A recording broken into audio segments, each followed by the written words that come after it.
Mouvon TV had een lang gesprek met de nummer 1 van het bekende horlogemerk Bell & Ross. Een Franse man met temperament en een grote liefde voor de haute horlogerie. Bell & Ross ontstond in 1992 toen een aantal vliegtuig- en ruimtevaartexperten op het idee kwamen een horloge te ontwerpen die aan exceptionele versnelling, hoge druk en verschroeiende temperaturen zou weerstaan. Kortom, een horloge voor piloten, astronauten, duikers en bommenruimers. Vandaag draait de fabriek in het Zwitserse Chaux-de-Fonds op volle toeren. Alors bienvenue, nous sommes ici à Paris sur l'une des plus belles places du monde, à savoir la place Vendôme. Nous avons rendez-vous avec monsieur Rossillot, le fondateur d'une célèbre marque d'horlogerie. Bien que Bell & Ross soit une jeune marque, elle ne manque pas de créativité et d'originalité. C'est pourquoi nous allons rencontrer maintenant ici monsieur Rossillot qui va nous présenter les nouveaux modèles qui vont sortir sur le marché.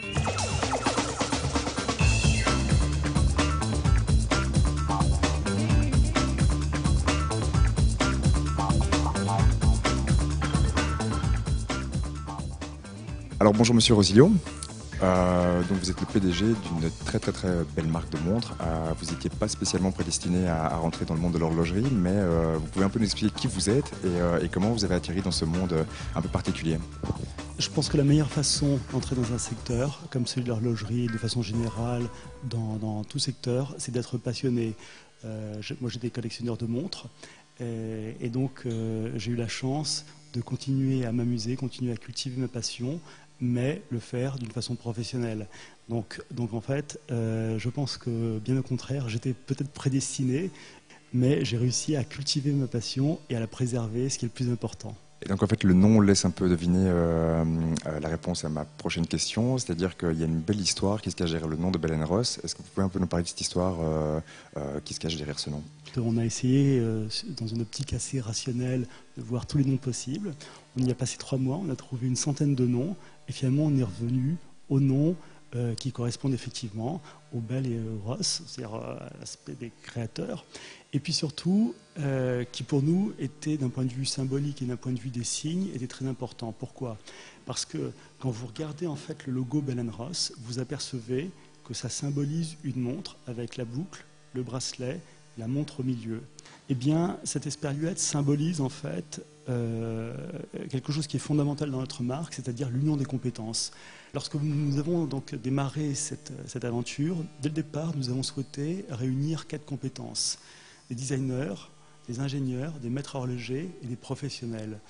Et le Inde, l'esperluette cerclée, pour nous, symbolise cette union des compétences. Donc c'était quelque chose qui était important de mettre en avant et c'est le centre du logo, donc ce qui unit nos deux noms.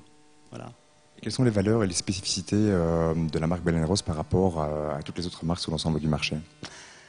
Alors là, c'est très simple. Je pense que rien n'est plus parlant qu'un produit, et un produit à partir duquel se dégagent des choses très fortes. Je vais vous montrer, quand vous voyez un tableau de bord, ici on a schématisé un tableau de bord, vous voyez toute cette série d'instruments.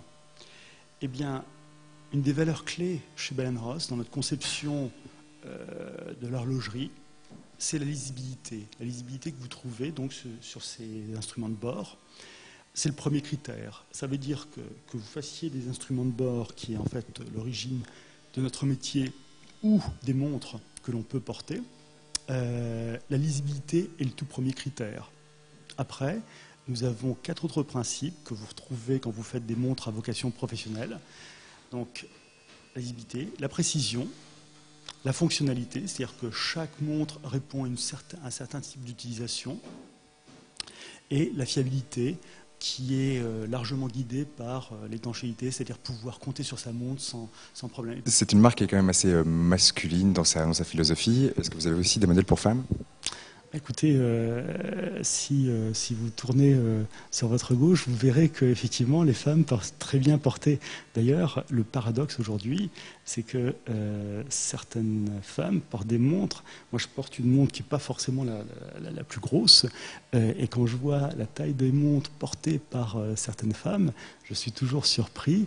Et je pense que d'ailleurs, ça met en valeur leur féminité, c'est-à-dire ce contraste, ce paradoxe entre des grosses montres et des poignets très fins, des attaches fines, et ce qui fait la féminité. La collection qui va sortir à la fin de l'année, donc qui s'appelle BRS,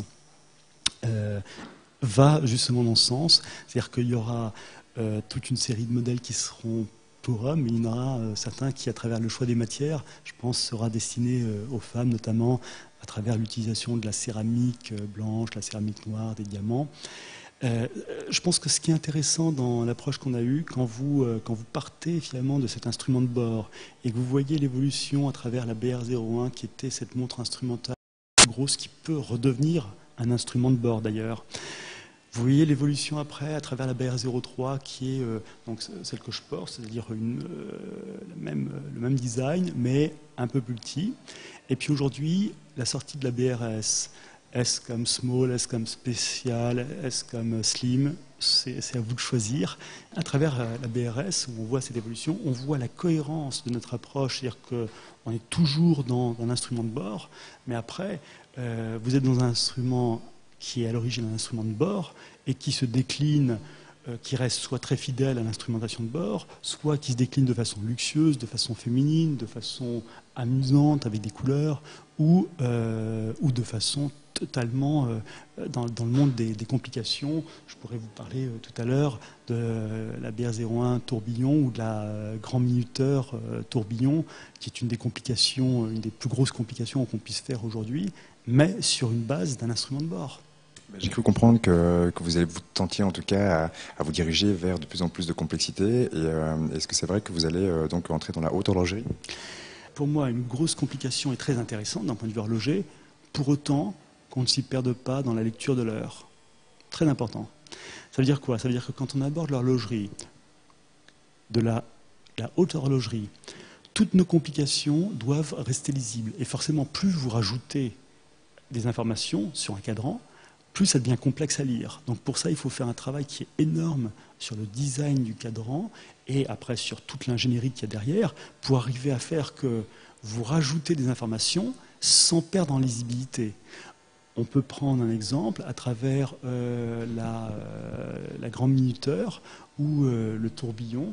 On l'a abordé de façon, je dis, très respectueuse de l'esprit, de l'état d'esprit Bell & Ross. Ça veut dire quoi? Ça veut dire qu'on ne fait pas un tourbillon pour faire un tourbillon, pour faire comme tout le monde. Non, ça ne nous intéresse pas et c'est pour ça qu'on ne l'a pas fait avant. On le fait parce qu'on est inspiré et parce qu'on veut rester dans notre esprit instrumental. Ça veut dire qu'on va faire un type de tourbillon et en fait, il y a 4 complications en une. D'un côté, donc déjà, quelque part, un compteur de bord dans l'instrument de bord. C'est-à-dire que vous avez l'impression de voir finalement un tableau de bord dans votre montre. Donc là c'est assez amusant parce que finalement, cette montre donc, instrumentale qui est un peu notre montre fétiche, notre icône, qui vient de l'instrumentation de bord, eh bien, non seulement l'origine, c'est l'instrumentation de bord, mais après, on reprend tous les codes pour avoir comme un tableau de bord sur votre montre. Quand est-ce que la collection S sera disponible sur le marché belge? Alors, la collection S, effectivement, c'est une collection qui est assez attrayante. Elle sera disponible à partir du mois d'octobre. Du mois d'octobre, dans un premier temps, pour les modèles céramiques, pour hommes ou pour femmes, des versions noires, des versions blanches. Là, on est sur une thématique, le noir et le blanc.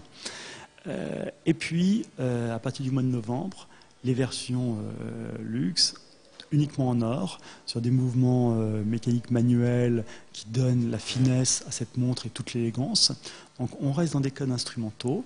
On est dans l'élégance qu'on trouve dans la ligne vintage qui nous a également rendu célèbre, qui est beaucoup plus classique. Et c'est un peu la ligne BRS, c'est un peu le pont entre les vintage et les BR.